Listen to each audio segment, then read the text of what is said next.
Hello, સંદેશ ન્યૂઝના digital platform સાથે હું છું માલવી. વાત જ્યારે ક્રિકેટની હોય ત્યારે ભારતીયોમાં આ ક્રેઝ સૌથી વધારે જોવા મળે છે અને એમાં પણ બાળકોથી લઈને વૃદ્ધો સુધી બધામાં ક્રિકેટનો ફીવર જોવા મળે છે. અને એમાં પણ જ્યારે મેચ ઇન્ડિયા વર્સિસ પાકિસ્તાન હોય ત્યારે ક્રેઝ કંઈ અલગ જ જોવા મળે છે, અલગ જ એક એક્સાઇટમેન્ટ જોવા મળે છે. ભારત અને પાકિસ્તાનની હાઈ વોલ્ટેજ મેચ હોય ત્યારે સવાલ એ થાય કે આમાં બાજી કોણ મારશે, ભારત કે પછી પાકિસ્તાન. ચેમ્પિયન્સ ટ્રોફીમાં ટીમ ઇન્ડિયાએ શાનદાર જીત સાથે ટુર્નામેન્ટની શરૂઆત તો કરી દીધી છે, પરંતુ ભારતે ચેમ્પિયન્સ ટ્રોફી 2025ની પોતાની પહેલી મેચમાં બાંગ્લાદેશને 6 વિકેટથી હરાવ્યું.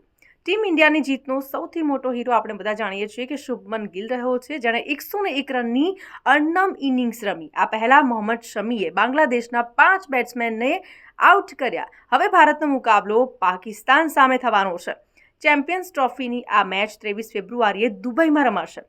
પાકિસ્તાન ટુર્નામેન્ટની યજમાન છે, જ્યારે ભારતે પાકિસ્તાન જવાની ના પાડી હોવાથી આ મેચ માટે પાકિસ્તાનની ટીમને દુબઈ જવાનું રહેશે. દુબઈ ઇન્ટરનેશનલ ક્રિકેટ સ્ટેડિયમમાં રવિવારે આ મેચ બપોરે 2:30 વાગે શરૂ થશે. ચેમ્પિયન ટ્રોફી 2017ની ફાઇનલ ભારત અને પાકિસ્તાન વચ્ચે રમાઈ હતી, જેમાં પાકિસ્તાને આ ફાઇનલ જીતી હતી. હવે ભારતીય ટીમ રવિવારે હારનો બદલો લેવા માટે મેદાનમાં ઉતરશે. કોઈ પણ ટીમને સેમીફાઇનલમાં સીધા પ્રવેશવા માટે 3માંથી ઓછામાં ઓછી 2 મેચ જીતવી પડશે. હવે આવી સ્થિતિમાં જો પાકિસ્તાનની ટીમ ભારત સામે હારી જાય છે તો તે લગભગ ટુર્નામેન્ટમાંથી આઉટ થઈ જશે. જો તે ગ્રુપ સ્ટેજમાં ફક્ત એક જ મેચ જીતે છે તો તેને અન્ય ટીમોના રિઝલ્ટ પર પણ આધાર રાખવો પડશે. એટલે કે જો કે ભારતીય ટીમની નેટ પ્રેક્ટિસમાં જ્યારે વિરાટ કોહલીએ 206 મારી હતી, તો તમે વિચારો જ્યારે ભારતની સામે પાકિસ્તાન હોય ત્યારે ભારતીય ટીમ કેવું રમશે.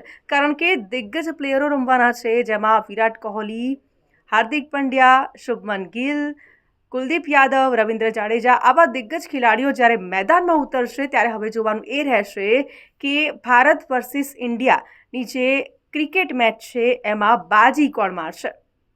તો આવા જ ઇન્ફોર્મેટિવ વિડીયોઝ જોવા માટે સંદેશ ન્યૂઝના ડિજિટલ પ્લેટફોર્મ સાથે જોડાયેલા રહો.